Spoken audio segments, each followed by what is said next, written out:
how and why are you paying blue belt more than ADCC were paying their female world champions? That's a good tagline. I love that. Probably for that reason. Yeah, just to kind of.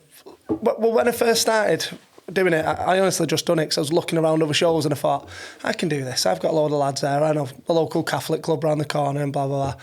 Just put it on and then done one and I thought, I fucking love this. Do you know what I mean? Like really new passion. I've taught Jiu-Jitsu now for like over a decade. Still love it, obviously, but it was just that new thing to do, not, you know, to a little bit of a break from the norm. Yeah.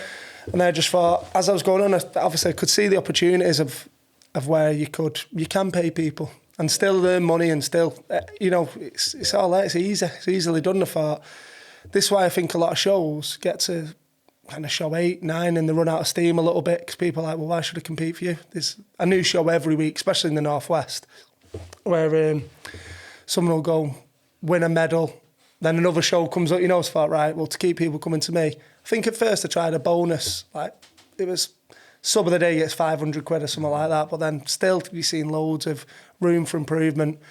And the blue belt thing, mainly because my first show, I think it was all white and blue belts. I might be wrong there. There might have been one higher belt putting the name forward. But I just thought, you know what, I'm going to kind of stick to just these kind of guys. I don't really want to go chasing all the black belts. If they come, but I'm going to get the blue belts, the white belts, the ones that are building us up. If I go through my inbox now, I'll have 20 black belts maybe, you know, put the name forward for a show, and 600 blue belts. Do you know what I mean? It's just made sense to go with the blue belt tournament. Mate, I think it's a stroke of genius, mate. I do, genuinely, because who's the most enthusiastic Jiu-Jitsu people? It's the white belts, blue belts, even purples. But like by purple, you kind of like, you've been doing it for years then and you're a bit more relaxed about it. But like me, I'm like an absolute retard with it, mate. I love it. Do you know what I mean? Because I'm still only like 2.5 years in. I might feel differently after 5, but yeah, you're hitting that market of like, it's like how tatami and like rash guard places and stuff, they hit like the white and blue belts constantly, don't they? You know, and it's the same sort of thing, isn't it? You're hitting the right market for the people who want to pay to watch it and want to compete in it really like regularly. If you've never competed before, especially, or maybe you've not competed much, then you get to say, you know, you're doing this jiu-jitsu stuff and all your family and friends are a little bit intrigued. Because everyone who does jiu-jitsu just assumes everyone knows exactly what jiu-jitsu is. And when you're around like people who don't do it, you realise how many people still don't really know what... They have an idea now, it's growing, but they still haven't really got a clue. Like, what, a tournament now? They said, yeah, you know, come and watch me, you can come and watch what I do. And so you're going to get a little bit off the blue belts and stuff. They're going to be enthusiastic about, as you said, training. I literally done a gradient mine not long ago, and I said that the last belt when I was 100% into my training and I was like considered like really good for the belt was blue belt. After that, I kind of fell off as much intensity in training, and I wasn't doing the Sunday mornings. I wasn't doing, you know, those extra things that I really, it was my life at blue belt. You know, I think I was a blue belt for like 4 and a bit years, so I was a blue belt for quite a while, but it was just my life. And then he opened the club when I was a purple belt, and it just kind of, and over time you lose it, you're not as good. Do you know what I mean? When I got my black belt, later on in the evening, I'm kind of like, you know, a little bit like some missus like, stop being miserable, try, you got your black belt today. You know what I mean? I was like, I should have been better. Do you know what I mean? If I carried on that kind of intensity, I had a blue belt and that, I'd have won some things now, but I didn't kind of let it go. So I think a lot of people are in that same boat. They kind of come up, they're really intense, they're really into it. And then after 5 years, 8 years, 10 years, life, kids, new job, it all starts getting in the way a little bit. And then you think, I was better when I was a blue belt. Yeah, it's a good point, mate. And I think with the blue belts as well, and you find this with different sports, but I think when you get to like black belt, you often see like this, it's such like a chess match, isn't it? Because the guys are so technical, and they kind of have seen everything, done everything. And sometimes from a spectator perspective, you can find that the matches therefore are quite slow. Whereas I think at blue belt, there's still, you'll get really good technique, but it's maybe in pocketed areas. And we have massive flaws. Yeah, we have massive things that we still need to work. Yeah. So you end up basically seeing that, I don't know, like one dude's really good at leg locks for a blue belt, and another one's really good at passing, another one's really good at, I don't know, top pressure. So you end up seeing these, it's almost like different styles of jiu-jitsu competing, and I think that makes for a better like spectator experience as well. It's more like a fight at blue belt, and whereas, well, someone said, I can't remember what it was. Someone said, like, you know, how do you get people into jiu-jitsu? You know, people who don't know what it is. I said, don't fucking show them a jiu-jitsu match, whatever you do. Do you know what I mean? Because they're going to go from watching like Derek Chisora try to flatline someone in the ring to two lads sitting on their ass and scooting towards each other, and you're sitting there going, oh, this is really good. And they go, is this what you do for a living? You fucking, you know what I mean? So the best way to get people into jiu-jitsu is do it. It is not a spectator sport. You've got to make, the event brings people in. And one of the things I touched on is, like, I love the darts, but take away the crowd, the atmosphere. It's two fat blokes doing that. It's the worst spectator sport in the world. Yeah, it's terrible.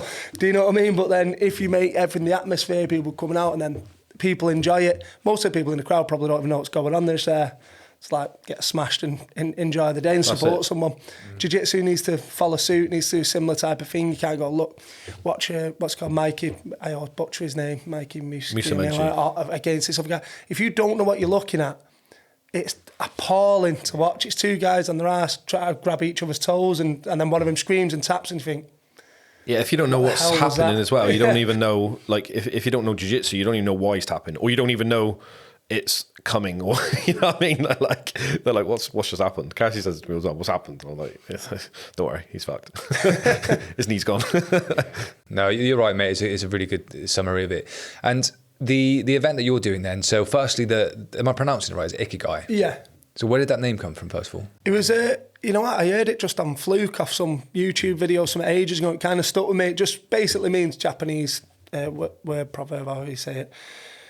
It basically means to do what you love to do and get paid doing what you love to do. And I just thought, you know what, that kind of fits with kind of what I want to do with this comp. So yeah, we've just ran with it from there. Yeah. From that bit of a, like I said, bit of a fluke on YouTube, seeing it on some motivational video probably. Yeah, yeah, happy days, mate. And then the format. So there's obviously a ton of different rule sets. You've got everything from obviously the kind of traditional amateur like ranks, if you like, with the RBJJF rules, and then right through to obviously pro grappling, CJI, ADCC. But even those pro rules have like different nuances in regard to when the points come in, if there's points. So what's the format of your comp? So the normal matches are basically just sub only. So there's no points or anything like that. If you lose, you lose. If you lose, it's a draw, sorry. You know, if no one wins, it's a draw. So you've got to get out and get after it if you want the bonus money. If it's a draw, you both get nothing, unless it's like match of the day or something like that, and then we've got some prizes. But I think that makes for a more exciting match. They both get out, they both get after it. As far as like the rules, don't slam, don't stick your finger in their eyes, like you know the obvious stuff. But we've just gone black belt rule set basically with everything, and cranks are allowed. It's kind of more probably from a catch wrestling rule set, just everything, everything. Yeah. I didn't want to start getting really, well, you can do this, but not that. I just thought blue belts now, I think it's, even white belts, I think it's 20 years ago thinking that they don't know what footlocks are and they don't know how to tap to heel hooks, stuff like that. They're in and they're all at it straight away. So why keep it out of the rules? Yeah, no, I agree. I think it is quite an old system, that, innit? It's like, I understand it with like new white belts because they just don't understand their own fucking body. They don't know what you're doing. But once you get to blue belt, I think it should be kind of introduced into it, because I think like how jiu-jitsu's going as well. If you don't do leg locks and you stay away from it until you're brown belt, and someone else has been training it since blue belt, you're not going to win. It's as simple as that. No matter how good your top pressure is, if they can get under you and leg lock you, you're gone. And no-gi, like, they're gone. I had a very similar experience. Again, so we're going back now probably about 8 years ago. A few of my lads started doing leg locks, but they're all shit at them or too small, and I could just muscle out of them. I was like, oh, crap, mate. He's rolling around my feet, blah, blah. And then I rolled with a good leg locker who's big. And I just got tapped for fun. I just thought, shit, these work, right? So then that was it. Then I just kind of got to work. I said to one of my students, like, 5 years, I'll be decent at least at these, defending them and what have you. My student was young. He was like, fucking 5 years, wasn't you? It's nothing, 5 years, really. Do you know, I'm not competing for anything. I'm not trying to get good at them in 6 months. And I'm just going to now purposely keep putting my foot in these entanglements with good leg lockers. And I'm going to get good at least defending them. And then that's how I've just built from there. But yeah, I had that I've never been tapped so many times in one round, you know, just because I just thought, you can have two people who are very similar levels, but one's just a lot better than the other one at a certain thing, and it can completely shut down the game. It can look like the most one-sided, well, it is a one-sided role, but it just can, if you have someone who, your traditional guard passes say don't work, but you're really good when you get to side, but you can't get to side, you just look awful. You just get ripped to bits. I was thinking that with my coach, like Sam, his guard is so good. Like I've not really experienced what it's like to get on top and try and like pass his guard. You know what I mean? Like that. I always think about that in my head. I'm like, I wonder how my top game would be if I could actually flatten him out and get him into side control. But I've never been able to manage to do it. So it's like fucking irrelevant, isn't it, really? You know what I mean? But I always think like, yeah, if I can just work out how to get past his guard, maybe it'll be a bit of a different. I don't think I'm going to anytime soon, but you know what I mean? It's that thing though, isn't it? Yeah, but on that, I heard something recently, and we've talked about this anyway, I think, but you see that the really high level guys, I think it might have even been Dana talking about it, because he takes his approach with Roka where he will start rolls in bad positions. So let's see, like mount or back. And he was, I think it was maybe him on the Jake Shields podcast, where he was talking about the reason he does that. One, to make the guys really good in those positions, but obviously defensively really good as well, because once you get to a level, like what you were just saying, if you're training with your students, no one ever passes your guard. So you end up being really good at mount escapes. 10 years later, having not been in a mount, you're suddenly bad at them. And then when you go against high level competition and you end up in mount, you get stuck. I was just about to say, you'll be surprised how well you'll do. You know, because again, I know exactly what you said. I didn't actually hear Dan say that, but I've mirrored exactly the same. I roll a lot of my students, and like I said, if I don't want the majority of them past my guard, they won't. Then you realise you kind of have this thing of not really wanting them to get to when they're your students, because then they want to go, right, I'm going to rip his head off now when I get to mount. So you know you're going to leave there just a bit injured, and you're like, right, do I let this guy start in mount? You know, you have to kind of trust him, or there needs to be someone who's kind of on a level where he's understand, right, okay, I'm kind of, you know, we are starting from here. Don't just instantly twist my neck. I've done it years ago with a lad at another gym, same thing. Just kept on sweeping him, subbing him. I went, that's, come here. Just let him kind of start from knee. He instantly kind of grabbed my head and just twisted it with his arms. Oh, like, mate. Right, great. And I was like, you know, nearly needed a neck brace for about 3 weeks. I was just like, jeez. I thought, right, I won't let that happen again. But going back to what you said about passing guard, I remember I used to do the same with my old instructor, Will Burke. So we're going back probably 12, 13 years ago now. I'd meet him like during the day and just have a roll. He was a brown belt. I was maybe a blue belt at the time. And it'd just be on repeat for an hour and a half. He'd go to butterfly, he'd sweep me, he'd sub me. He'd go to butterfly, he'd sweep me, he'd sub me. I just couldn't pass his butterfly guard. And I eventually got better at countering butterfly guard. And literally in the space of a week, it went from, I'm quite a bit bigger than him as well, looking like a completely one-sided roll, his end, to a completely one-sided roll, my end. Because once I could pass his butterfly, he actually wasn't very good at escaping from side mounts. And then it just went, I was passing, subbing. And it was literally down to one or two techniques.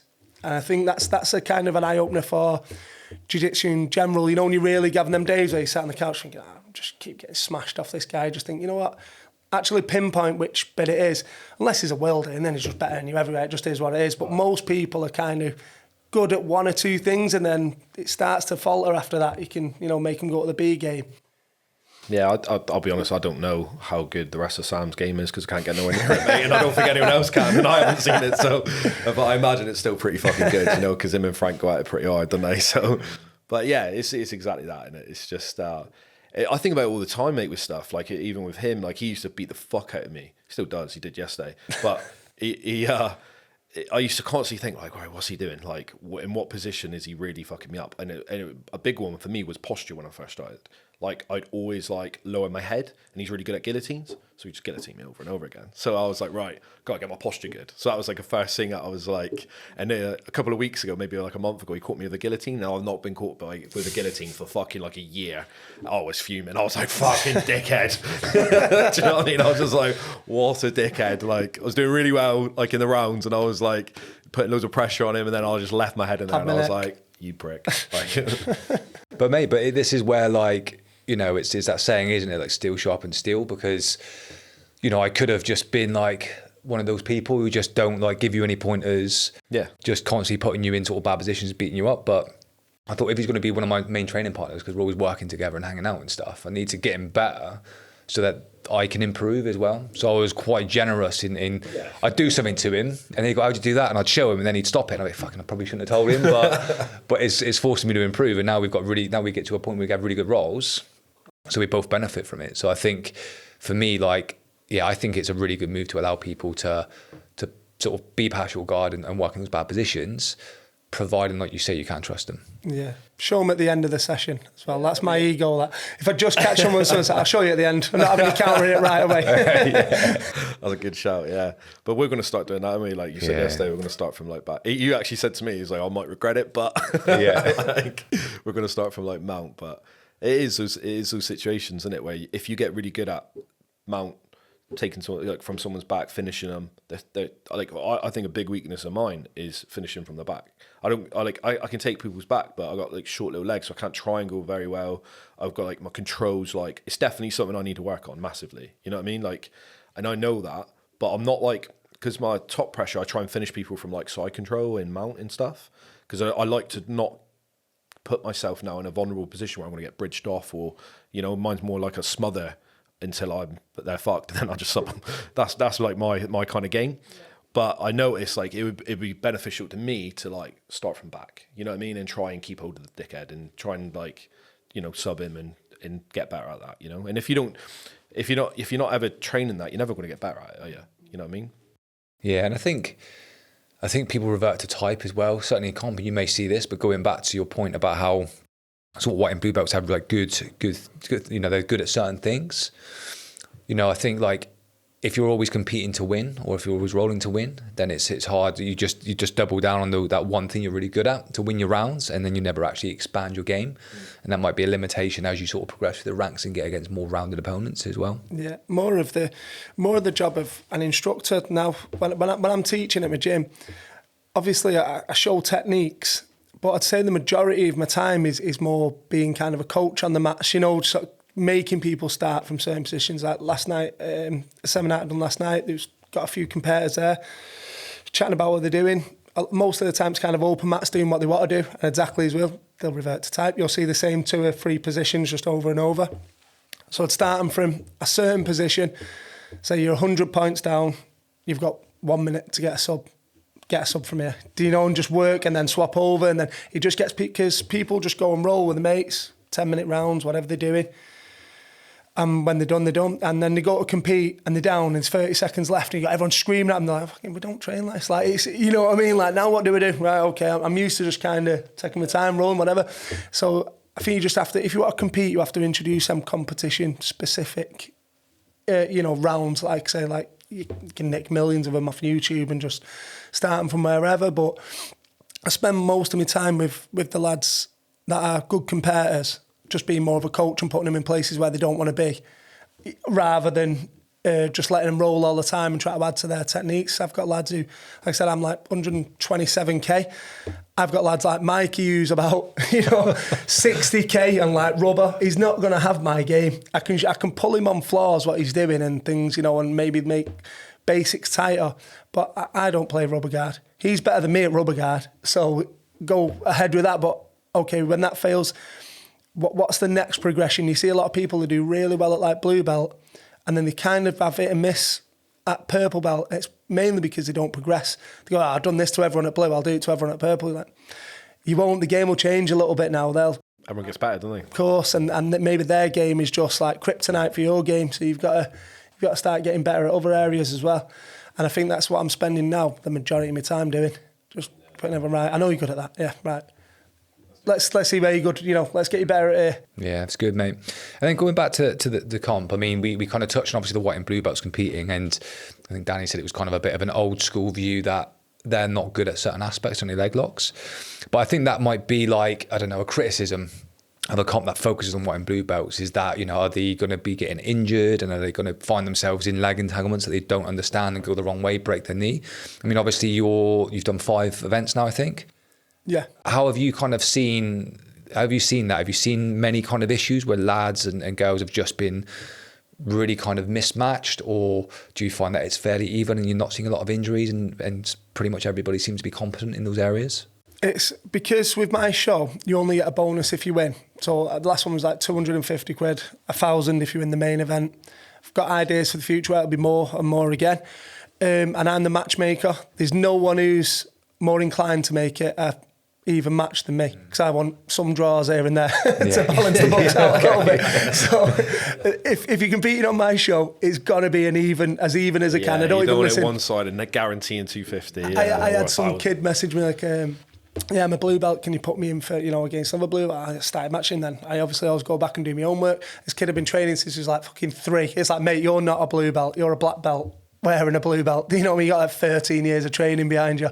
So like, if I'd have just put him in for another blue belt, who's been training a year and a half. Yeah, some dickhead like me, 2.5 years. And the kid's won everything, the Pan Ams and all that. It's like, I'm just a blue belt. I'm like, no, you're not a blue belt, mate. So again, I have to go back and make sure I'm doing my own work on people a little bit. Because it's just easy money for them, isn't it? Of course. And as far as the injuries, touch wood, I've not had any yet. I don't think I've had any proper injuries yet. But again, it's nature of the beast, though, isn't it? Yeah, it's old school thinking again about, what if someone gets like, but the majority of clubs now, as soon as you go in, people are leg locking people straight away. And if it's one of the higher belts, obviously they're looking after the white belt, they'll grab it, they'll loosen it if they think that they're going to roll the wrong way or anything like that. But they're getting introduced to it. Most of the clubs that I know are anyway, unless they got like a really strict criteria, which again is the way they want to do it. But the way that I do it is at my place, and others like, you're in, mate, this is jiu-jitsu, that's your leg, that's your arm. One of them, any of them hurt, you tap. Yeah, I think it's just like the self-defense places, you know what I mean? The self-defense jiu-jitsu that doesn't really do leg locks and those sorts of entanglements because they're focused more on upper body pins and fucking self-defense. Yeah, I think that's it. But I think if you're doing sport jiu-jitsu and you're not doing leg locks, you're going to be way fucking behind, even from blue belt. You go into any club that you said, you roll with a blue belt, they'll be trying to fucking leg lock you. Do you know what I mean? More than the black belts more often than that now. I think like they kind of came in at the time when it was getting really popular leg locks, so they've just came in with it. Yeah. Whereas when I started, no one local anyway was good at them. Yeah. It was a straight ankle lock, so I'm like, he's a shit. And then as people progressed and got better at him. Yeah. But yeah, if you came in with leg locks were the thing to do, every club was drilling leg locks, every coach was trying to catch up, by getting all the lads doing leg locks, you were in. Yeah, it must be mad. It must be weird for you boys though, because like obviously I've known no different. So as soon as I started, like probably 6 months in, I was trying to leg lock people and I constantly am spamming it, because that's what I want to get good at. Almost laughed at them like they were shit. Years ago, this crap. Yeah, our old coach used to be like a bit dismissive of it, and even our current coach now, Sam, he's said that he didn't do it a lot, and he's like catching up, and he's pretty good at it, but he's like saying, I need to catch up because I need to get better at this because it's like a whole different game, it's like a whole new thing. And it's like so odd because again, like probably like yourself and you're so good at jiu-jitsu and such a big part of it, it's just wasn't trained for so long, wasn't it? And it's just like so much of jiu-jitsu is intuitive, especially when you've been training for a while. Mm-hmm. And that's what I find is lacking with the leg locks. Technically I know how to do them, but whereas other stuff, like I'm on it, boom, straight away. But whereas a leg lock, I'm just so used to, especially with like lower belts, just leaving them alone. So that's kind of the hard thing, is just switching my mind to that different way of thinking. Where if an entanglement or a leg reveals itself, then you're just going to take it regardless of whether you're with a blue belt or a black belt or whatever. Yeah. So yeah, it's definitely, I agree. I think newer guys, like lower belts, are probably going to be quicker on them than some sort of brown and black belts for sure that have been around for a while. Yeah, just thinking then I think the main thing when I started was like your Kimuras, the really, really basic stuff. Well, it was always past the legs, wasn't it? It was past legs and then past the top pin, which to be honest, to a fair degree, I still believe is the most effective form of jiu-jitsu. Maybe not sport jiu-jitsu, but when you really talk about what it is and what it's for, it's meant to be protecting yourself, fighting. And that's one of the criticisms for, again, if you're a spectator and you're watching two lads like scoot towards each other, grab each other's legs, you just stamp on his head or, anything like that, and they're rolling upside down. So it kind of depends on your thought process. And I think, even though as a coach, I need to know leg locks. If we go out and compete, I need to know leg locks to a certain degree. Again, my weight, I'm not going to be rolling on my head upside down and risking getting sprawled off another guy my weight and fucking, end up in the hospital with broken ribs or a really bad neck or something like that. So I think half of jiu-jitsu as well is okay. You've got to have kind of a broad view, but then you start training to your body type. If you're really flexible, really, younger as well, you probably have a certain game. As you get a little bit older, if you're bigger, not as flexible, you have another game. That's just being okay with it. Do you think a no leg lock tournament would be successful? If it was just like you literally cannot do any leg locks, do you reckon that would be, for the spectators, would be better? You're basically talking about IBJJF up to purple belt, mate, pretty much. You know what I mean? Yeah, but that's what I'm saying. Like, would that be? Or imagine if they what top guys? Imagine like doing it to like the black belts and saying, yeah, we can do this black belt tournament, but like getting like Taylor Pearman and people like that who are amazing at leg locks and be like, but you can't leg lock.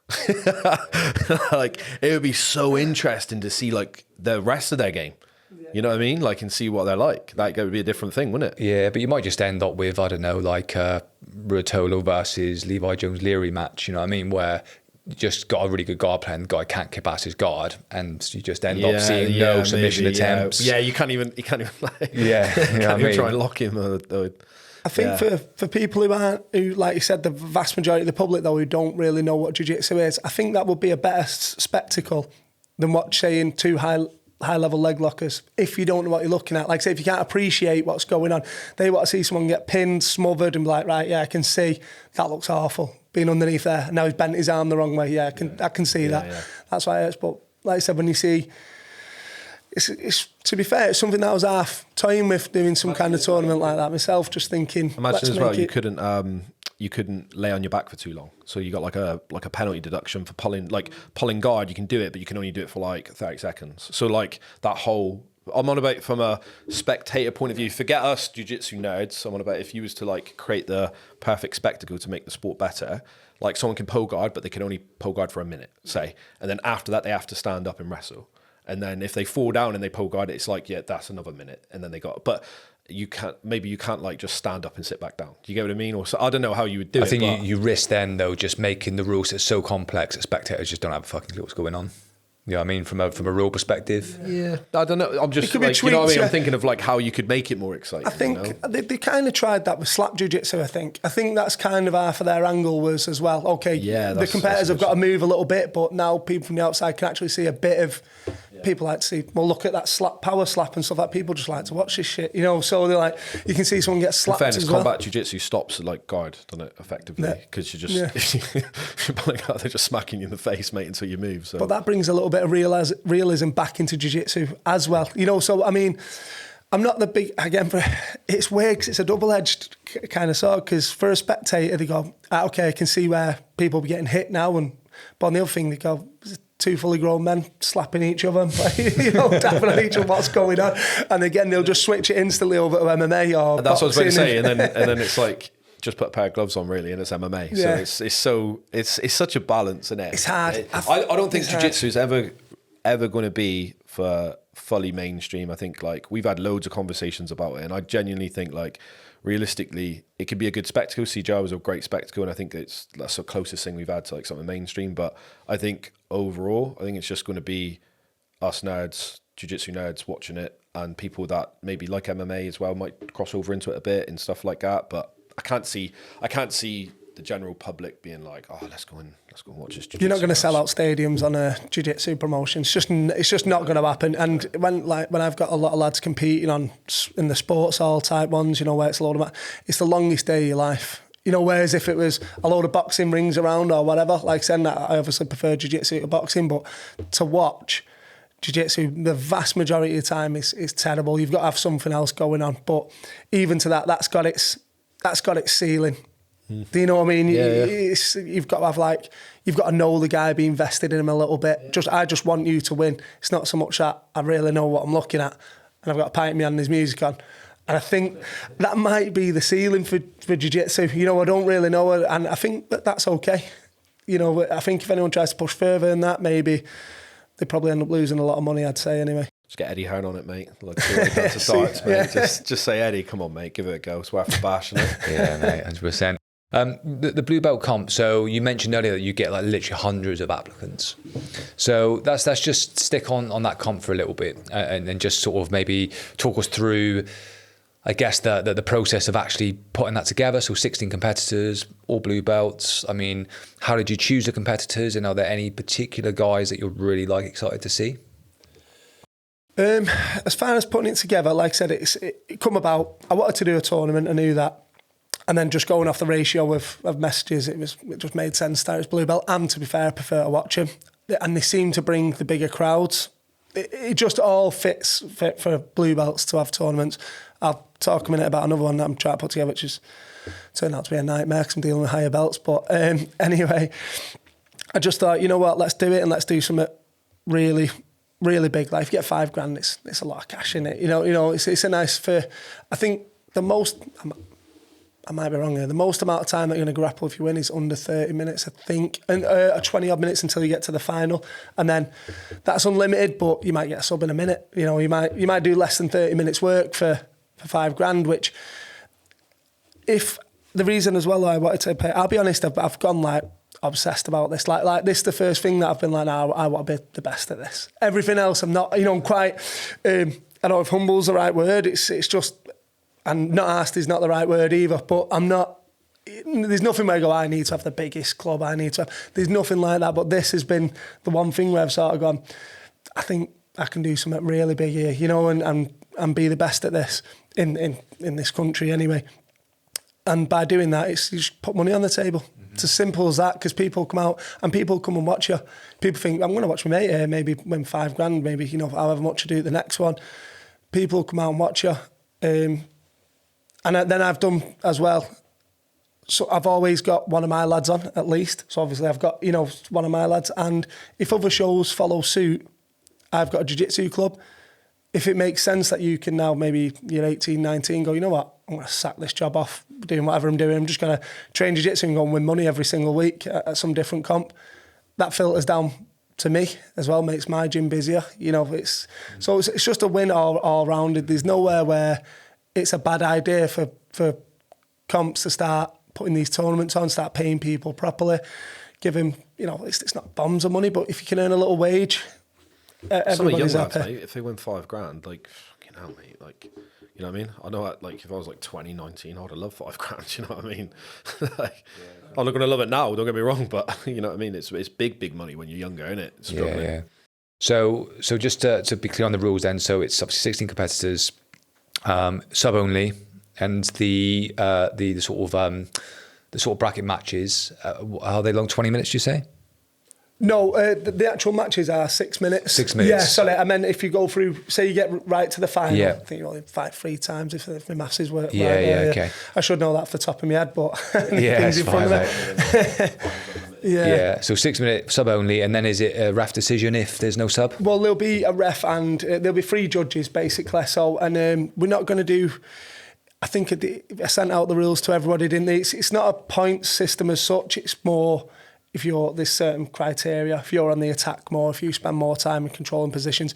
If something happens where we just can't separate them, we might have to do an additional 2 minutes or something. Okay, whoever wins this, you know, gets the win. But we've not had anything like that.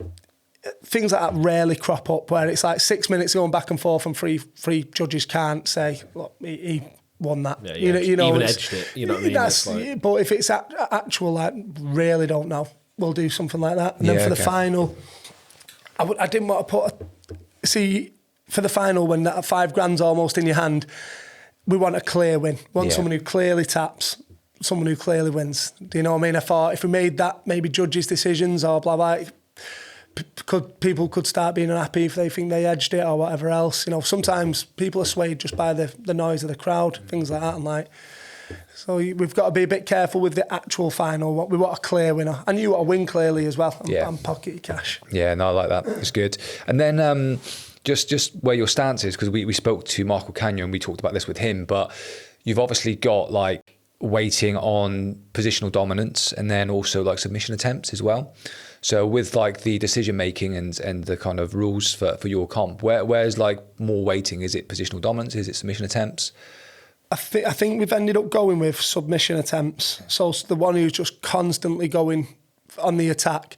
Because positional dominance, great, but don't forget this is a sub only, what we try to do. You know, we're not just trying to have someone that just, don't get me wrong, if you have mount for 5 minutes, someone tries to dive on a toe and loses at the end, you're still going to get the nod. Okay, but, you know, if someone's getting, there's been 8 submission attempts on one side, 1 on the other, but you have mount for a couple of minutes and then the subs are going to get it. You know, we go in leading towards, want people want you to win, we want to be took out of it. Well, I'm not going to be judging, but, you know, the judges want to be took out of it, get a sub. So if you're not actively going for it, the other guy is, he's probably going to get the nod. Yeah, makes it more exciting, doesn't it? Yeah. And are you going to have any like stalling cards or anything like that at all to keep the action going? Something I'll have to, probably not, because with it only being 6 minutes, I mean, if you get to mount, you decide you want it. If there's been no submission attempts on the other side, he's going to have to get out. Do you know what I mean? It's as simple as that. Because then because it's for $5,000, not a plastic medal, we don't want to start looking. It's very easy to start looking like we're biased. The ref or something, you know, he starts going, well, he's starting like, mate, I'm in mount and he's like this. What do you want me to do? Do you know what I mean? It's $5,000 on the line here. Like, I'm not going to completely lose position just to get a sub. We want you attacking. If you know he's attacked about, you know, the ref will talk to everyone about this properly, but if you know he's gone for, say, 4 subs on you and he gets a mount, it's like, get to work. You know what I mean? There's like a minute left. You fucking get him finished. He's been on the attack most of the round. You need to get a finish. So it'll just be kind of like that. But we can't force, you know, we can't tell people you have to jump off an armbar that's not there. You know, it's up to you about how much you're going to start forcing things then once you get to these dominant positions. If you know, I'm behind here really, or if you're in front, person underneath, again, he can't look over at the ref and go, get me out, ref. You know, you get to work, you get him off you. You know, you're going to have to open up, and then it creates opportunities for both of you. Yeah, and I think that's how jiu-jitsu should be. I don't think you should like there's stalling in the gi or something, but there's stalling like there's control in a dominant position, and that's a very different thing. And trying to wear, like we talk all the time about like wearing our training partners out to get submissions and stuff. And if you're not able to actually do that in competition, it seems like so weird, because I've always been taught like, oh, you want to like wear them down, you want to like, you know, cook them a bit, you want to like make it like horrible for them. And then you see some comps that are like stalling, and I'm like, well, hang on a minute, like it's just a weird like it's a weird thing, isn't it, to give up an advantageous position.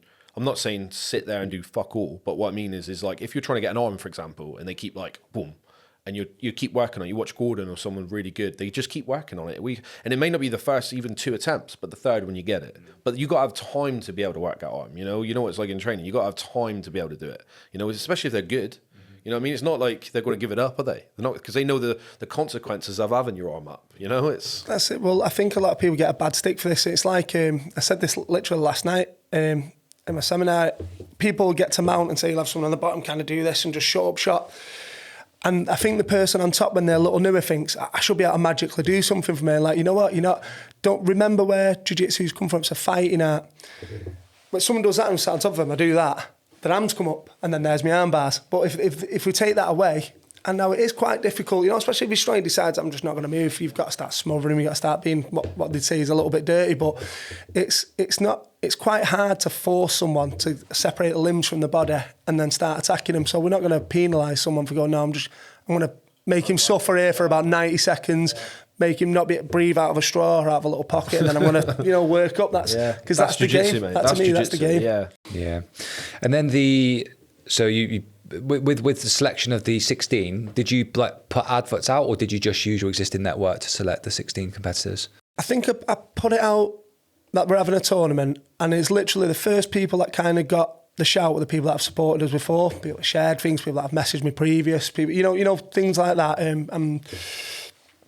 After that, to be fair, it filled up fairly quickly, so I don't think there was much of a thing where he had loads of time to kind of go, okay, maybe this guy, maybe that guy. It went down to looking on their Instagram a little bit, maybe some good competitors, maybe some lads that it could bring something different to the table, lads that really wanted to go, and it was just like, yeah, you know what, I was thinking, you know, I could do one of these every other month, so it doesn't really, it's not like this is only happening then, that's it, you know, I can, there's plenty of people waiting there say, next time I'll probably have you would have, you know, 16 is nothing, is it? Like there's blue belts everywhere that are fucking good. So you know what I mean. Yeah. You're going to always be able to run shows regularly if the money's there to be able to do it. I had lads kind of. I love it. This is one of the problems that happened with me. London card. I'll get onto it in a moment. But I had lads from like London, wherever. It's like, mate, I'll come. I'll smoke everybody. I'll smoke all of them. Okay, mate. Yeah. Well, can you sell some tickets? Like, well, I'm in London, mate. Can't really expect anyone to come up. I'm like, well, mate, can't be on the show. Then it doesn't really matter how good you are. You know, if you're that much of a big deal, get 15 of your mates together and come up to Manchester and, you know, I'll put you on. But that's the other side of it as well. You kind of get this, it's the London card will happen. I want to do an Ikigai in London. And the venue I was looking at, which I'll probably end up getting, is like amazing. It's in Soho. You walk out, you turn to the right, like the Buckingham Palace is right there. You know, everything was just like, this will be sick. The main issue that I had was most of the competitors were from up north. And they were just going, I've got to kind of get an hotel with the missus and this and that, and, you know, let me see what we can do. And I thought, I wasn't actually getting that many bites from down south and near London. You know, a couple did, and I thought, I'm going to struggle to fill a full card here. And it's a massive outlay because London's fucking London. Everything's a fortune. So I thought maybe I just hadn't quite got the network just yet. You know, I'm maybe try to run, you know, before I come out type of thing. I think I need to build my profile more, build the Instagram. I think I've got like 3,000 followers or something. Maybe I need that to be more like 10,000 before I think about a London card. But just, again, what I do it over, nothing other than just going, I've done a London card. Yeah, that's all it really is. Yeah, we'll come on to that in a second, actually. It'd be interesting to chat about that. With the obviously the weights, it's just under 100, I think. Yeah. Okay. Any thoughts on why you just kept it like an open bottom, or did you ever think about maybe making it like, I don't know, like a bracket? It's, again, just kind of looking at the majority of people, there weren't anyone 60 kg really putting the name forward. You know, they were more towards the 80s and all this kind of weight. Yeah.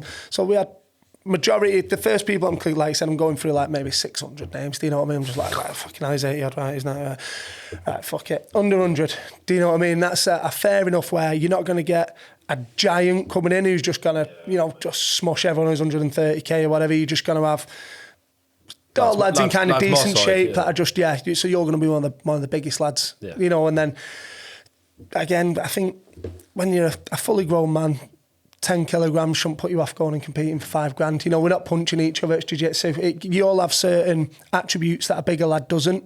If you're 75k but you're a really sharp competitor and you're athletic, that extra weight can mean for nothing if it doesn't play right against your game. So, and to be fair, if I'd have had a load of complaints about that, they go, nah, you know, we need like a 10 kg bracket. Well, I'd go, okay, well, we'll do a 10 kg bracket then. You know, but I didn't ever try yet.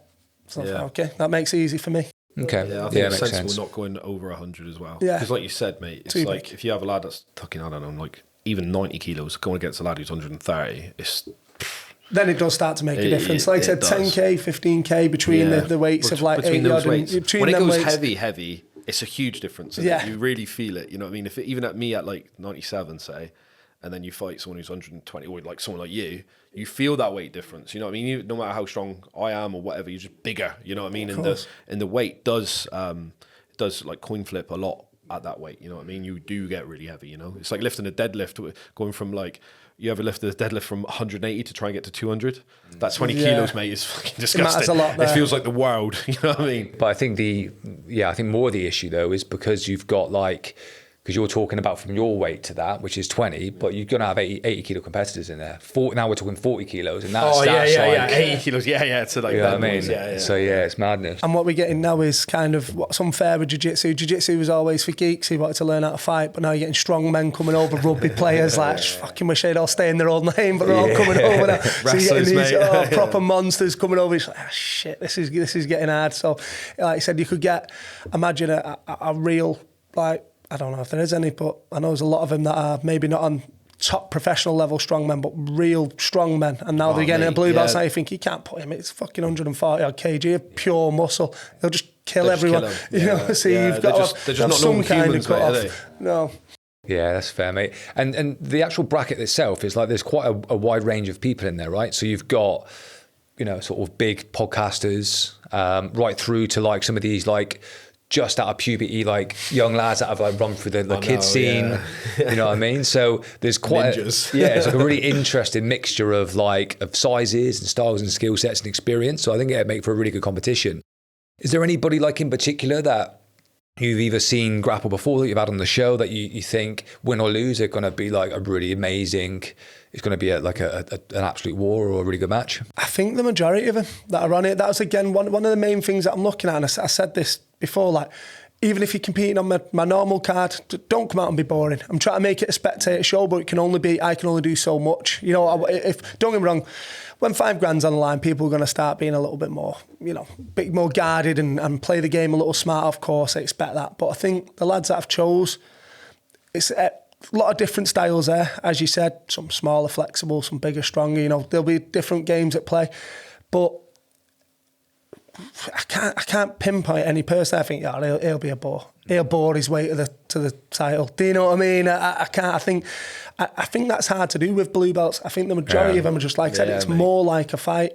You know, when you're watching them, they just go at it. It's like mega. These are just chasing each other's necks and arms and whatever, and they're just gonna rip it on like. Yeah. I'm looking forward to it, mate. I can't wait. Mate, I'm looking forward to coming up to like coach a little bit and then spectate, mate. It's going to be quality. Yeah, it'll be good. It'll be good. And then obviously going back to that London thing then, so that was that the black belt comp that you were trying to put together for 10K? Yeah. So yeah, where are we at with that then? Have you canned that now? I've shelved that for now. So as I said, I don't think my network's big enough, you know, to really get enough. I know a few black belts, but not loads are following us. I don't think we've got loads of eyes on us at the moment. I think this tournament will do a way to progress us a little bit further. But like I said, with that being the main issue, I was like, okay, I'll do one in Manchester. I'll do the same thing, 10K, 15K, whatever. You know, if you get a big enough venue, you can pay bigger money. Simple as that. You know, it depends on the capacity. And then you say, okay, well, if we can fill that up, we can pay some real money. You know, I'm looking now. Kind of not got anything finalised, so I can't really, you know, I don't want to say it and then have to go back on myself in a couple of weeks, that fell through. But I'm looking at there's so many ideas. Like I said, if you get a big enough venue, you could put on a blue belt tournament, purple belt, brown belt, black belt, all in one night. You could do it as long as you had the capacity, you know, for the tickets to cover what you need to. But the black belt ones, some of the issues I had, like getting black belts on, like the blue belts, purples, just most people, to be fair, are just happy to be on and come and compete. Think, I've won 250 quid buzzing, 500 quid buzzing, you know, in the normal matches. A couple of black belts are like, right, I'll just speak to my manager. And I'm like, oh, fucking hell, there we go. It's like they're getting back to me like, well, my manager said I'm going to need X, Y, Z. Like, they basically want me to be their micro manager for him for the weekend while they're in Manchester. Can you box us a couple of seminars? Can you do this? Can you do that? And I'm like, I'll sell, you know, I don't know, 10, 15 tickets. And I'm like, mate, there becomes a point in it's weird, this with Jiu-Jitsu. There's a point where everyone's eager to kind of be on shows, be on podcasts, and then there becomes a point where they're almost like, well, what are you paying me? You're like, you're not a big name. There's no one stood behind you in Starbucks asking for your autograph. You'd literally nobody. Do you know what I mean? It's like, but if you said, say, I'll come, I'll sell 200 tickets, what are you going to do for me? I go, okay, I'll give you the best commission you've ever had on every one of them tickets and we'll work some out. But they don't really bring anything to the table as far as, other than what you'd say is star power. But no, these guys I don't think they're stars anyway. You know, like I said, they're not, few lads in Jiu-Jitsu might know who they are, but you're not going to have all the lads from the local football team coming over and supporting you and stuff like that. Oh, let's go and watch this guy. You're not a big deal, but they want like Premier League money, like just for showing up, and you're just like, no, it's not really the way it is. I said to one, well, I'll give you £15 commission every ticket. You get £1,000 if you win. And this is against a lad that he's already beat. I'll work with some sponsors, maybe get you some other bits. I'll speak to my manager. He got back to me and just went, no, you're going to have to like give me some cash up front and blah, blah. And I thought, mate. And this isn't someone who lived far away from Manchester. I'm not going to name him, you know, because I don't know, but it's because obviously he can't defend himself. But I was just like, you need a new manager, mate. You're like 25. You could have came, took, you know, 1,500 quid for 8 minutes work and your manager's taught you out of that. There's not that money in Jiu-Jitsu. That's why I struggle to understand it. Like, and again, it's like the other thing as well for me is just the actual competitive side. If you're a competitor, it's like you say, it's 8 minutes, it's done. Like I'm 1,500 quid. You can't, like, I don't know many people who don't need 1,500 quid, especially jiu-jitsu lads. You know what I mean? Like that was it. That's what baffled me with some of the black belts I was dealing with. But this, to be fair, that's one example. But it's not the only one. There's a few, and you just like, it seems like they get that black belt and maybe get a little bit of, I don't know if fame the right word. I don't think it is in jiu-jitsu. There's not many people that are famous. I think it is. It's jiu-jitsu famous. Yeah, jiu-jitsu famous. It's grappling famous, isn't it? Like black belt entitlement, mate. Well, there you go. That's what I'm looking for. And you just kind of like, no, mate, you're a competitor. You're an active competitor. You'll come here. All right, I'll make the main event $2,000. You know, you come on, you'll earn a few quid. let me think about it. I'm like, okay, I'm not chasing you, mate, for you. Back to the blue belts, we'll get them on. It's just, Yeah, it must be a real different like feeling for you when, like you said, you put a blue belt one out or a purple belt and you get 600 people messaging you, and then you're chasing for 10 grand. For 10 grand, and I'm just like nudging him, like, are you interested, mate? And like, I'll have a think, when is it again? Well, can you box us a few seminars as well while I'm there? And I'm like, I'm not going to be your manager for a fucking weekend, mate. If you know, what are you going to pay me if I lose? Well, fuck all. You come and you win and you get 10 grand, or you go home empty-handed. Don't compete if you don't think you can win. And trying to get, another thing with the black belts, I think the blue belts are all, they've all exactly touched on what we said before. Mixed bag of techniques, but there's no front runner. There's not many blue belts unless you get like what's it called, the wrestler guy from America who's a blue belt. Pat Bowney. Yeah, Pat Bowney, and every blue belt's going, oh fuck, well we're not competing then, are we? You know, but he's out wrestling Gordon Ryan. But in the black belt division, you've kind of, there's black belts and black belts. I'm a black belt, I'm a fat black belt, nearly 40-year-old dad coach, black belt, and then there's black belts. Do you know what I mean? So somewhere in between that, you've got to decide, okay, I'm putting on this tournament, but for what level of black belt? Because if I get one elite guy, he's going to smash everything. You've either got to try and get 16 other elite guys, or he's just going to wreck everyone. You're kind of, again... It's like chucking Owen O'Flanagan in there against, I don't know, just... You're running-of-the-mill black belts, like you said. You're just like, compete every now and then, I'll have a go, why not? What's the point? I'm just going to get leg lock everyone. So it gets a little more difficult the higher up you go. And again, when you've not got the pool of people to choose from that I've not got at the moment, it become even more difficult. I had my friend Adam Jones, Craig Jones, his brother. Yeah. He messaged me saying, I'll have a couple of guys for that. And they were like, can't remember exactly who he said, but they were like, good guys. I'm like, right, okay, I've got to get now a load of other really good guys. I'm looking and thinking, you're a good black belt, but I don't think you're going to compete. You're probably going to pull out. You know, if I put you out there and then I mention these other guys, probably, oh, fuck that. So it's just, it becomes difficult. Mate, I was thinking, mate, just do a Masters black belt comp and then you just get a little sloth jiu-jitsu, won't you? And then we'll be doing fuck all. So it's like, fuck either way. Yeah, it's so difficult though, isn't it? It's so difficult because, again, it's like that argument as well. It's like the quality of jiu-jitsu, obviously, from a black belt, it's like really good to watch, and, you know, we can all appreciate how good they are at jiu-jitsu. But then, again, it's like to the average person, they wouldn't know the difference between a black belt and a blue belt. What they're watching, but we would, clearly. You know what I mean? And that's not being a dickhead to any black belt. Like, you can watch a black belt and we know they're a black belt, but to my mates who come to the comp, they would, if they had to choose, unless they were just subbing everyone really quick, they wouldn't know. But mate, I think you say that though, but I think like you said earlier, if someone's got a really good component to their game, which is, and they're a blue belt versus a black belt who's got a really, that's like a weaker component to their game, you might not be able to tell the difference. You see the Jordan, I think you shared it, the Jordan Teaches Jiu-Jitsu thing that he did. Did you watch that?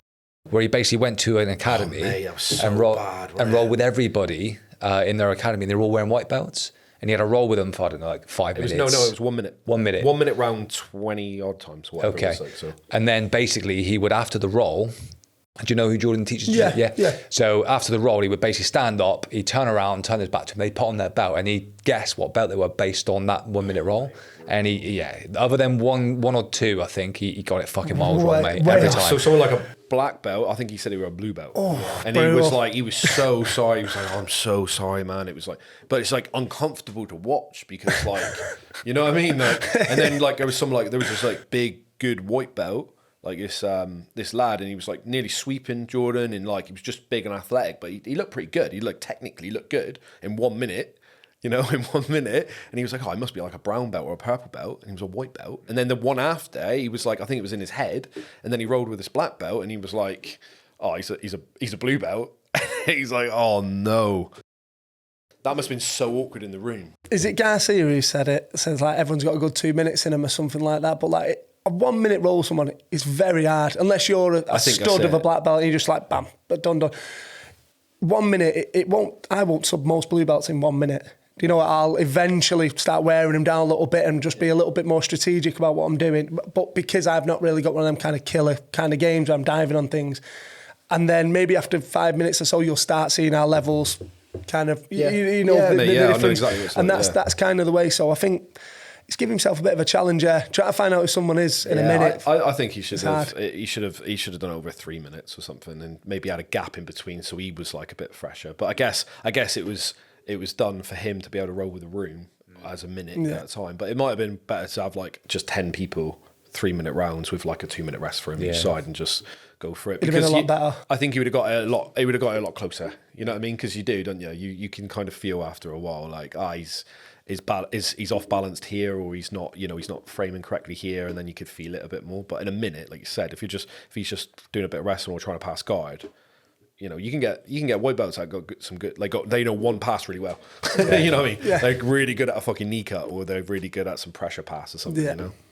Yeah, and you can definitely, in the first sort of few minutes, make a mistake, put yourself in like a defensive cycle that it takes you a minute to get out of. Yeah. So you never know, mate. But yeah, it's an interesting one. Yeah, he does good content in fairness, Jordan. Yeah. It's interesting. He's like got good ideas, hasn't he? You know I'm looking forward to watching that one now, to be fair. Just brutal, seeing a black belt's face. Like, mate, it's honestly, like I felt for him. I was like, oh, mate, it's on the internet as well. Isn't it? Like, it's not like he's just... Please don't post got, this. Just 300,000 fucking followers and he just ruined your like... Just ruined me academy, thank you. Yeah, man. No, it's good. But yeah, check it out. It's fascinating. When we were setting up this podcast, we obviously looked around at different podcasts and we were like, that's like good inspiration. They're kind of doing really well. And we kind of like looked around at this sort of stuff and we almost had like some models in our head of where we wanted to work towards. Looking at like the pro grappling scene, you've got obviously, you know, ADCC has been around for years. Obviously, you've got the kind of argument about money, which you're already kind of tackling at the very beginning of yours.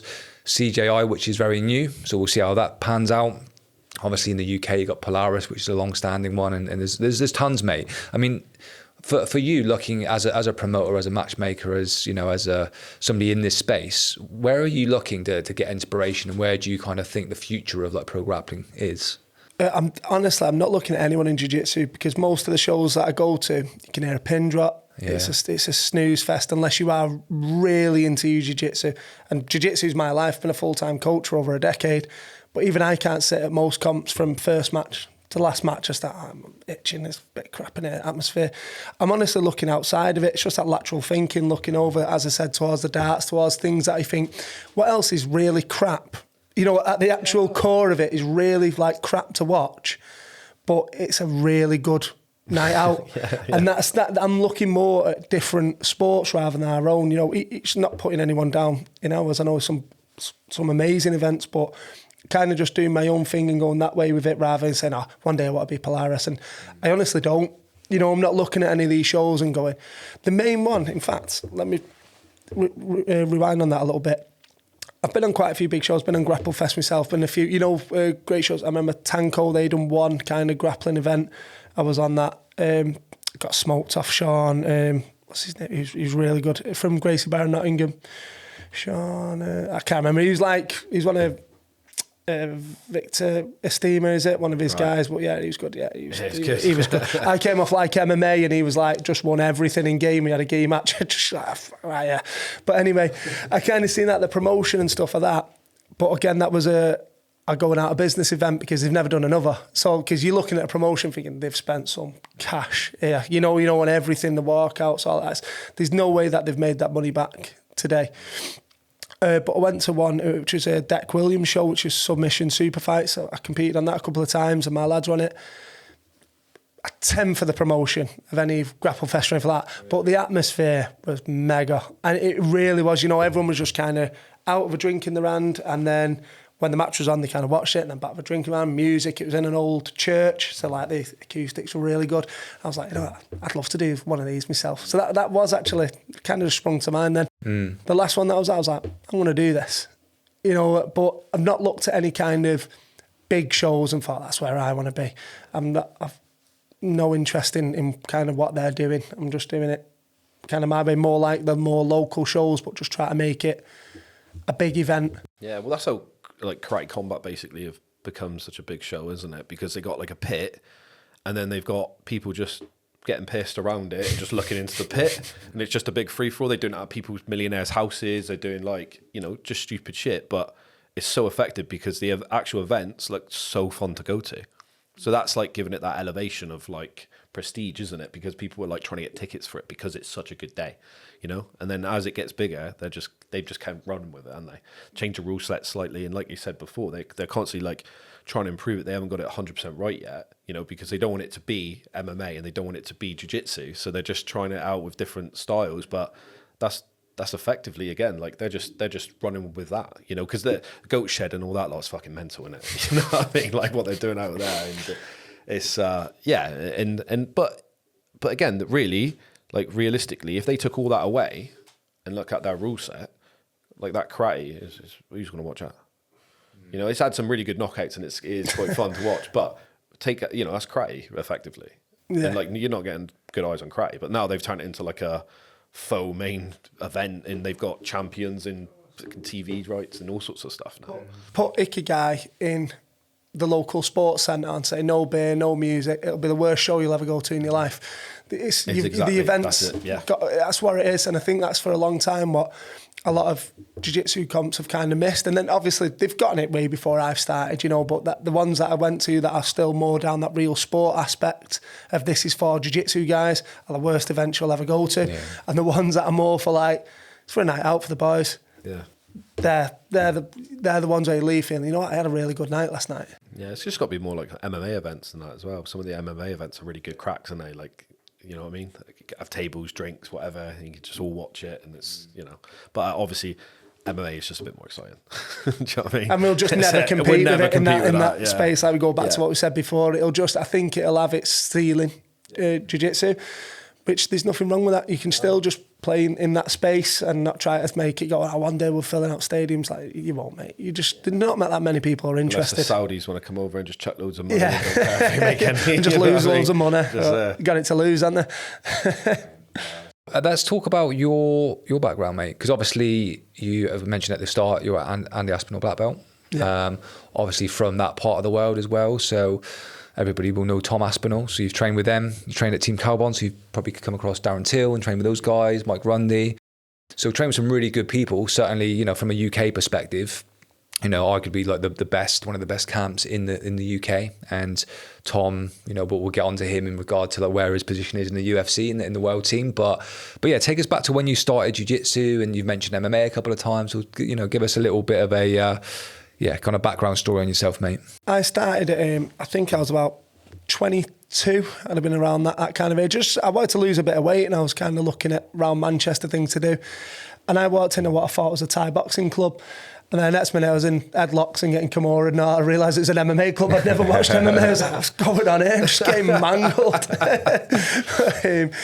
But I loved it, you know, so I kind of left and fast. It was an MMA gym that I've walked in. And I was like, this MMA stuff. I didn't even watch it for I was like hardcore boxing fan, watching Ricky Hatton and stuff like, you know, come from Manchester. If the UFC was kind of on, as soon as I seen him at the floor, I thought, what's going on here? You know, I was that guy, do you know what I mean? And then I thought, it's just boring. But then doing it, I thought, I absolutely love this. So I stuck with that for a while. My goal was to be going MMA. To be fair, I don't think I ever had any like grand ambitions. I just wanted to do it, and just something that I've done.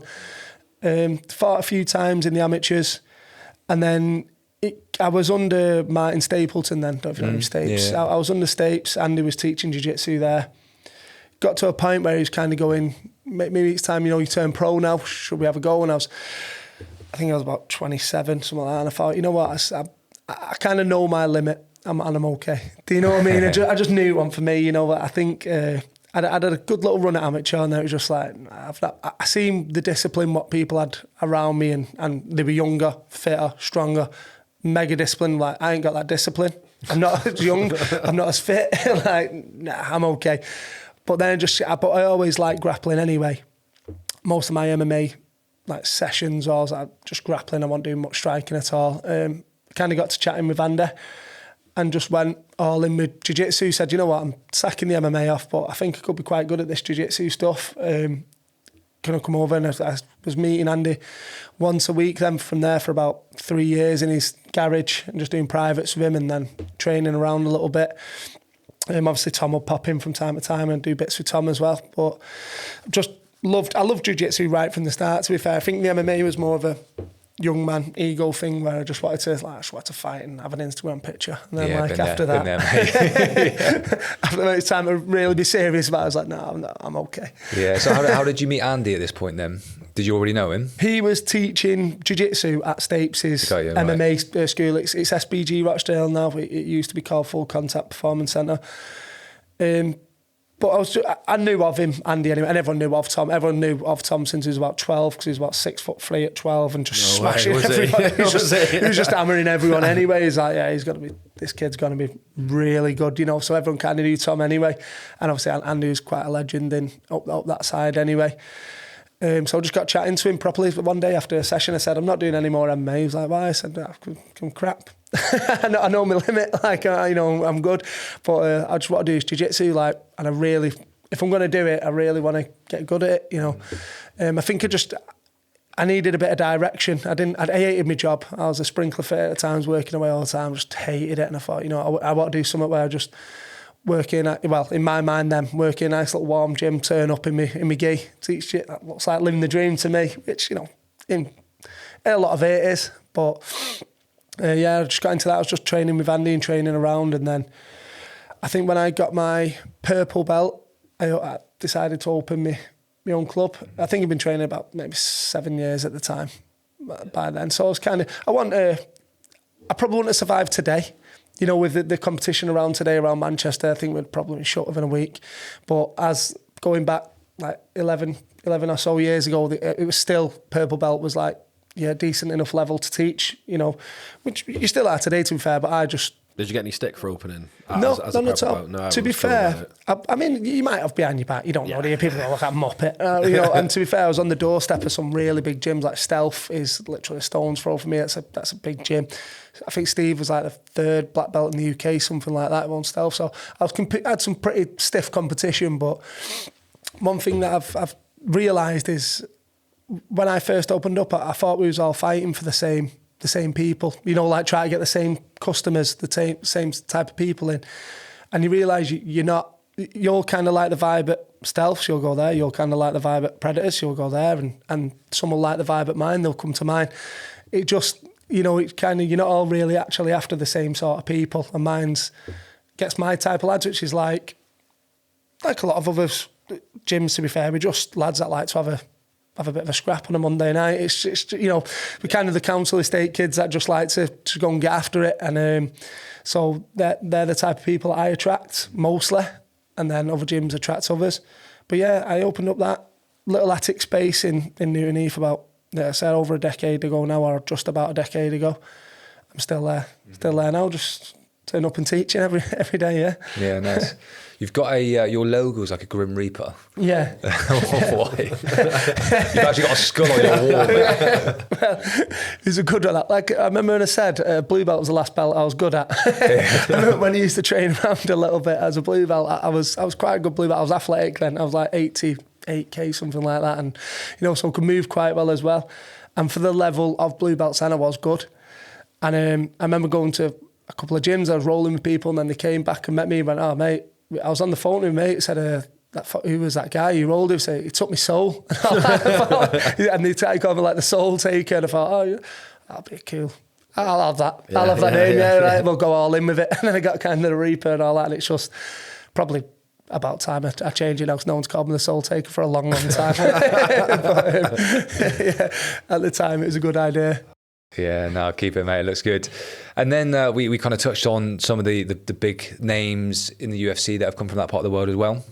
So did you spend much time at Team Galbon or training with those guys? I was there part of the camp when Till fought Woodley.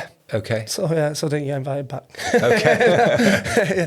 No, it was, Colin just kind of, if you know him, you sound and you'll bring a little something to the team, he'll let you up into the fighters training. I didn't do actual MMA sparring with him, but I was part of the grappling sessions.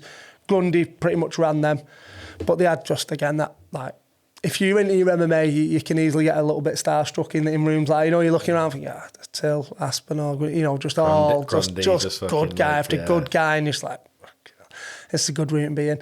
So I was there, they'd do like, there's about 3-hour sessions, it'd be drills and training, they were all super fit, good lads. For me, that was, I think now if they put 10 lads in the UFC, and I think the vast majority of them, like day one, walked into Carbon, and then You know, they're all in the UFC. That's some going that, you know, the numbers don't lie. Especially in the UK and well, even in Europe, you know what I mean? Like that's insane. From one gym. From one gym, not one area. Yeah. It's like one gym. I think when we had Mike on, he even talked about when he joined there, so coming out of straight wrestling, going into like that gym, even when he walked in, it was like full of about 4 or 5 like UFC competitors at that point. Yeah. Sass, these all got just, I think. He talked about getting beat the fuck out of him. So that was like, because he's smaller, he was like, they just fucking ruined me. Like, even a lot of the lads that didn't quite make it to the UFC, most of the top names in UK MMA have at some point gone through the doors there. You know, the Bellator lads and all the other, you know, cage warriors. A lot of good guys have been there. But it was you can put a little bit down to luck. You know, a little bit of luck and who walks through your doors. That matters. Geography, you know, you're in Liverpool, it's a fighting city. You know, if you're in Lampert and South Wales, you're probably not going to get 10 UFC lads walking through. But you've got to give the coach a pat on the back at a certain point as well and say he's doing something right over there. You know, that team just in general, you can't keep churning out top level fighter after top level fighter just off the back of luck. You know, but yeah, that was an experience to go up there and just get battered. Just all good. They're all, again, these are all you're expected to. They're professional athletes. Do you know what I mean? You're just turning up and like just a massive body just to go in there. just on the school run, running there for a little bit of training. Then he's like, yeah, this is tough. But that was a great room. Good experience. Yeah, really good experience. Yeah, I remember we spoke about it with Mike as well, but Sass back in the day when he was just triangling everybody. Yeah, Sass Angle was his nickname, wasn't it? I'm sure it was. I'm sure it was. Yeah. He was good. Yeah, but I think we asked Mike why he was so good, and he actually said it was just his grip. Like he grabbed hold of an arm and just wouldn't let go of it, drag you around. Next thing he's got his legs around your head. So good. Etim really surprised me. You know, when you see that wiry strength in certain people have got it. And I only rolled with Etim once at a seminar, and it was just gone like past his guard pretty easily. Thought past that, I just instantly knew a guillotine, wrapped up, like nearly popped my head off instantly. I was like, that was the tightest guillotine I've ever felt in my life. Like, but I remember even Andy, when Andy gave Etim, I think it might have been his brown belt or something like that, and he looked at Conor, a lot of people were nodding, Tom Aspinall the same. I think he's, to people new into MMA now, they won't know who he is, but he's looking back in the I'd say he's probably the most talented fighter that's ever come out of the UK. And Tom, Colin, all of them, like, yeah. Like, you know, and I didn't really know that. You know, there's all like, he's a serious talent, and it made me feel a little bit better for getting guillotine in 10 seconds off him. That's all right. Yeah, mate, some people are just built different, aren't they? Yeah, that's it. A lot of people say, which is, I'm not being negative on people when they kind of say, you know, I want to chase a dream, be in MMA, blah, blah, blah. I'm quite self-aware. I know my level, and the lack of self-awareness in other people just bothers me sometimes, you know, when I'm talking to them. Like, I say, mate, it's great watching a few inspirational stories and a few inspirational quotes, and that's one thing. But some people just start at an 8 and they get to a 9. And most of us start at 3. And with tons of training, we'll get to a 5, which is brilliant. You've nearly doubled what you are. But what was John Jones training for 9 months when he got in the UFC? Something like that. You know, there's people that are just different, and you've got to kind of be okay. You know, mate, I always use like football as a reference as well. You imagine like most lads play football from say like 5 years old. And we played, like I was playing from 5 years old all the way through, and I got to like an okay standard, right? But there's lads when I was 10 and they were already at academies playing for professional clubs. They were just, from the moment they kicked the ball, they were better. You know what I mean? Like, and there's nothing, no matter how fit you are, or you don't know what it is, but they are just technically more sound, they're more aware, they're just better. They're just better athletes. And it's just, not everyone's built the same. It's not, you know, we was talking about, we watched that, we trained with a lad called Frank, and he recently went in a competition with a lad called Charles Raindolph or something like that. Should we want to mention this guy's name in case he turns up on the show, mate? Fucking gladiator, innit, mate? But he's 19, he's a big old boy, right? But I've just... For a blue belt and being that big, he just technically was like ridiculous. And I was looking at him like, he's got to be training since he's like 10. Yeah. He's got to be one of those kids that has just like come through, got his blue belt, and he's not a blue belt. He's not a blue belt, mate. I was watching him like, what he'd done to like, he beat like what, like a black belt on the way. He won the absolute. He subbed with like, he positionally dominated and then subbed 2 black belts. And then beat this kid Frank Takaju, who you might have come Frank's across. like ridiculous. Like Frank's beating black belts himself all the time. And don't get me wrong, like Frank's like 20 kilos lighter than him. Yeah, so it wasn't like, you know, it's like 80 kilos to 100 kilos sort of like weight, you know, and I think, I genuinely think if Frank was the same size, he would have beat him because he's like technically looked better. He nearly took his back at the start, but once he got on top of him, mate, it's like an anaconda, wasn't he? Yeah, just couldn't get out. And like I've not seen really many people do that to him. Yeah, and it's just like you mentioned about how like blue belts compete. It's the calmness of this kid as well. Like how calm he is, like even competing against black belts, you like whether it's grappling or something else, he's got like years of competition experience, surely in something. Yeah, and he's got, but even on smooth comp, I think he's got something like 130 wins on smooth comp. Yeah, when you said you had a gap the other day, I was like, here we go. Charles is on. It's gonna fuck me up. Like, do you know what I mean? One of my mates texted me. Like, you text me as well, but Vozzy texted as well, saying like, you got away with one there the other day because I was supposed to compete against him, but I had an abscess, so I couldn't go. And everyone was like, yeah, mate, you got away with one there. I was like, fucking right, I did. Like, some people are just different now. Yeah, it's just different, mate. I'm 35, mate. I accept, a 19-year-old. Lad like that, I'm going to give him a good go, but if he beats me and he just mauls me, what am I going to fucking do? I'm not going to moan about it. Like, I'm going to accept that, masters too. What I mean? It's a different game, mate. It's a different game, and you got to you got to be self-aware. You got to be self-aware, and you got to accept it. MMA seems to be one of these only sports that I'm around anyway, where people will just really push people to kind of throw away their career, everything else to chase this dream when they just clearly are not good enough to make the cut. I mean, like I say about football, I'm 30 years old playing for the local pub football team, hit and miss, then I went, you know what, I'm quitting my job. I'm going to play for United one day. Everyone go, are you mental, mate? What's wrong with you? Do you know what I mean? But in MMA, they kind of go, yeah, you know what, do it. And I think there's not enough voices of reason kind of going, forget about it, mate. You know what I mean? Just forget about it. Go into coaching or something. That ship sailed for you. That's it. I could have 10 lifetimes to train. I'm still not going to beat John Jones in a fight. He's just built differently. Do you know what I mean? You just got to accept some people are put here to do certain things. And it's more about you getting a little bit better all the time. But then, which is fine, that's being a martial artist. But then when you put yourself out into competition, be aware of your level. Yeah, and I think when we done my podcast about Ikigai and that, and we put purposely best blue belt in Britain just to wind people up, mate. Just fucking guess, you know what I mean? Like, there was a very obvious question mark on that, but people just ignore that and go, "You're a prick." Yeah, you know what I mean. But straight away I was like, just going to start by saying I'm not the best blue belt in Britain. Like blah blah blah blah. And then you talk about it, but then people automatically assume that you're an arrogant prick and you're thinking that, and I'm like, no, it's a joke, mate. I'm fucking very, I'm doing all right, but I'm aware, mate, I'm 35 years old. You know what I mean? I'm not 19. If I was 19 and as good as I am, I'd be like, maybe I can be pretty good, But 35, mate, I'm past it. All I want, I just want a life in jiu-jitsu. I don't want to have to I'm a coach and, I like jiu-jitsu, but some sort of life in jiu-jitsu where I can maybe one day teach or one day, that's all I want, mate. Yeah. You know what I mean? I'm not going to be fucking at ADCC. I'm not going to be doing any of that shit. I said to him, one day, a Masters 2, fucking purple belt or a blue belt title would be nice. So a European or something, that would be nice. Yeah. But again, I mean, I get it. I've come into the game at 32. I'm late to the party. You know what I mean? It is what it is.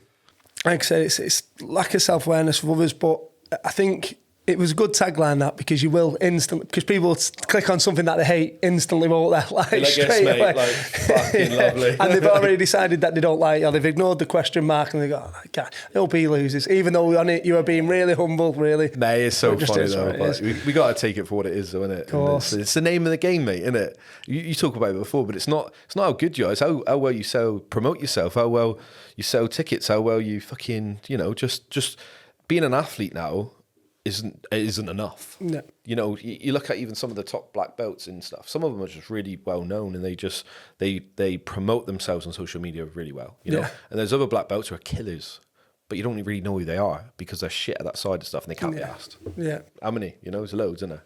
Yeah. You mentioned beating John Jones, mate, and it's probably out of your reach. But someone we know. Yeah, someone we know, mate. So let's talk about Tom Aspinall. So obviously, I think this match is probably going to happen. I think Dana and the guys will probably work their magic. Got you, haven't they? Yeah, I think so. So obviously, you've obviously trained with his dad, who's not his only coach, but is obviously his head coach and his dad. So he's been around him for his whole life. And I think Tom's often talked about the influence that his dad has, and that if Andy said, let's knock on the head, he would instantly.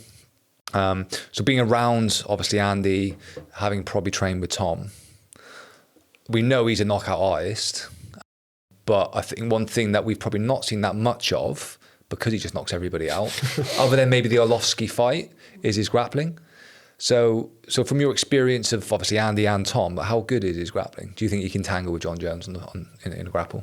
Again, never wrestling with John Jones, I wouldn't know, but grappling with Tom can grapple. It's weird how sometimes you're that good at one thing that your criticism becomes another thing, like, oh, well, we'll never see him grapple. It's like, yeah, but he's knocking everyone out. Why would I? Do you know what I mean? It's what everyone goes, yeah, he must be shit. And you're like, no, he's knocking everybody out that he's training with, that he's fighting. But his grappling's really good. Again, if you talk about straight jiu-jitsu and going back to certain games, he probably won't like having a 20-year-old rolling all over his legs and stuff like that, but that's not the game that he's playing. As far as getting on top of you and hitting you, is as good as it gets. It's not going to be anything where you're going to look and go, wow, that was out. Show me that again, Tom. How'd you do that? It's going to be pretty simple stuff that a guy his size is just going to be able to force you to do. And that's the thing with like I said, someone like Tom, and say you've got him in like a butterfly guard, things that work against other people when you run with someone that big, that athletic, that fast, and when they do just kind of push your knee down, they do just push your knee down. It was that simple. You got past that easily. You didn't have to kind of make really big switches and movements. It just you just moved your knee out the way. So again, it just comes back down to how strong is John Jones, how good is John Jones. But as far as you've seen John Jones ragdoll in DC, which is just, I think that's a testament to how good John Jones is. But could Tom be that good?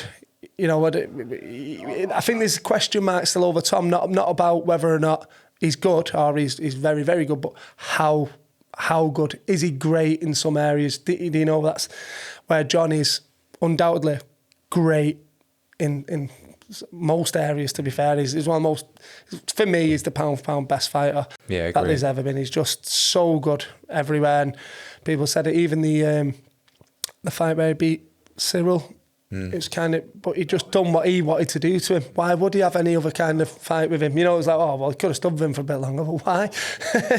Well, it just makes no sense. I know, mate. And then people even with that choke, they were like, oh, was it even on? I'm like, mate, if you're getting that, just from can a top imagine level how John like Jones, how strong John Jones is, and that kind of squeeze and kind of talk. That was talk, mate, wasn't it? Yeah, that's you tapping. Yeah, mate, he's just an animal, isn't he? But it'd be so interesting to see, I'm just fascinated to see the game plan. Tom's going to try and knock him out, clearly. Yeah. And then John's going to I think he'll try and wrestle him and just wear him down like he does and do all that shit, but I don't know how it'll work against Tom because he is such a good grappler. So it's like, I was going to say, if I was John, which obviously, if you had some input in John's thing, it'd be like, I wouldn't put the weight on like he did. I think speed's going to be, I think if you're putting more weight on and Tom looks even proportionately faster, you're in for a really bad time. I'd try and get some of that speed back at light heavyweight, and I wouldn't try. So athletic, isn't he, Tom? He's just a bigger bloke. He's already so fast, so big. I think if you're carrying kind of unnatural weight, where he looks a little bit bloated, but he's trying to really put that weight on, slows him a little bit. I think it's like he's had a good Christmas, isn't it? Yeah, that's it. So it looked like last time, didn't it? He didn't suit the weight. Tom is that big. He's not actually that big. When he's in the cage, I think he should be lighter and try to just stay away from Tom striking as much as he can. But I couldn't call he was going to win that. You know what it is? I think because I've grew up just watching John Jones pretty much since I got into it, and watched all these champions that were champions. And John was there, like Velasquez and all these people that have just long since gone, and he's still at the top.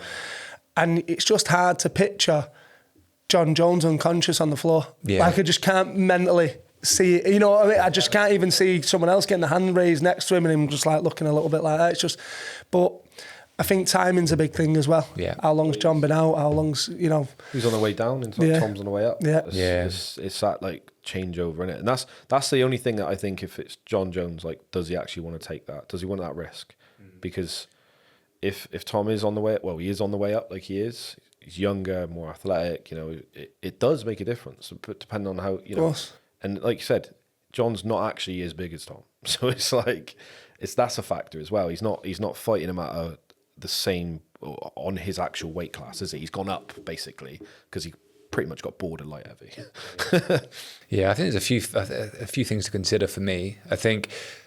I agree. I think John's the GOAT in my opinion, but a lot of that was built at light heavyweight, like you say. Obviously, there's the arguments around the ped use, whether he did or didn't, to what extent, and how much of a role that played. I think his last 3 fights at light heavyweight were really competitive. They were close. And you have to wonder whether something had happened with his prep prior to those 3 fights that might have changed maybe his ability. And I think as much as John's like not that old, like in the grand scheme of things, it reminds me of Tyson. He was peaking so young. He was at the top so young. Like when you think about like, fighting age, I think he is getting on, even though he's still in his 30s. Yeah. So I think it's definitely an age factor as well. And for me, I still don't see John as being proven at heavyweight. I just don't. I think Tom's more credentialed at heavyweight than John is, because he's fought a Stipe who, again, whether John made him look that bad or he just was that bad, it's anyone's opinion. But an old Stipe, and then maybe you could argue like a one-dimensional Cyril. So for me, I don't know. I hate to say it, but I'd probably edge in Tom's direction. Yeah, I hope so. Yeah, as we all do. Yeah, I hope so. But it's just like I said, it's that timing thing, and exactly what you said then. To be fair, he's right. It's mileage more than age, yeah. And when you've been just trying to fight and live that life, and I know he kind of dips his toe in both sides, likes the party and stuff like that, but that catches up to you too. If you surprised he's got as far as he has, as long as he has. Saying that, I was out partying all the time, and like you just think, like, well, talk about people that are built different again, but it's hope that happens. I think it will. I think if enough money's put on the table, it's gonna happen. I think John Jones needs to know that if I do lose, I need an amount of money where I never really have to fight again. So that's it, innit? Yeah, that's it. Yeah, but I think John's such a maniac. Like he's not going to think Tom's beating him. He's not thinking Tom's beating him. If I was John Jones, I wouldn't. No. Would you? Yeah. No. Why should I? Why would he? He's like you said, like there's like so many stories of him training just with like heavyweights, like just training, like rocking up late, knocking them out, like beating them up, like not even worrying about it over and over again. It's like we all know how good he is. And I think going your whole career unbeaten as well, like it just, the confidence on the man must be off the chart. I mean, I think I won one amateur fight once and thought I was fucking nails. So imagine winning like what, 30, 40 pro fights, beating the best guys in the world. And thinking about the ones that were even close. And again, but he still won, even on his worst days. Even if from the outside you think, I don't know, I'd maybe give that the other side, And then when he did, like I remember Gus, the rematch, he just pasted him. You're just like, I think when he turns up, he just like, he got pretty close to beating me last time, right?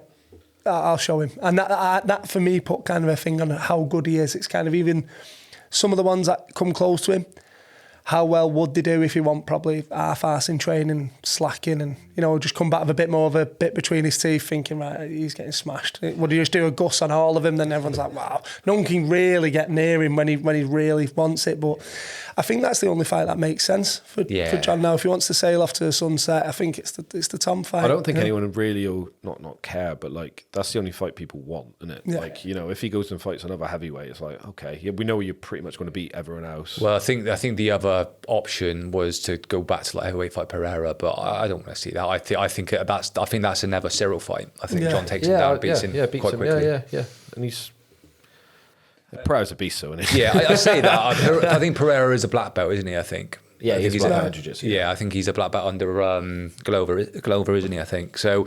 It maybe wouldn't be as one-sided as that Cyril. Didn't fight. he get that after knocking someone out? Maybe. Knocking everyone out and just get a black belt. Yeah. I did watch like some weird Brazilian video where he was like just tapping black belts, Pereira. Oh, really? He probably just threatened to knock them out first, mate.